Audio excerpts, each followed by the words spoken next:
TFT just made acquiring champions a lot more interesting, and best of all, everything is tied to lore. The newest set introduced a new mechanic that locks some champions behind different kinds of story quests, meaning that for the first time ever, knowing the lore objectively gives you an advantage. For example, to get Silas, you have to do some really bad things to Lux and Garen.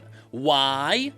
Lore. Canonically, Silas has been imprisoned in Demacia because he is a mage. This was during a time when Demacians really didn't like mages. That's because in the past, during the events of the Rune Wars, Demacia was founded as a safe haven for all of those who were running away from all the mages who were trying to conquer the world with rune magic. What also didn't help is that later on, the Darkin marched onto Demacia, which is where the ancient battle of Hemomancy against celestial magic happened. So let's say historically Demacians just don't like magic. Which is why, for a very long time, Demacians had a group of people known as the Mage Seekers. Their job was just one thing: to seek out mages and imprison them, after which they would try to cure their magical affliction. Of course, eventually, since he was also a mage, Silas also became a prisoner, but he did manage to escape, which kickstarted the events known as the Mage Rebellion. With the twist here being, he escaped by stealing Lux's magic,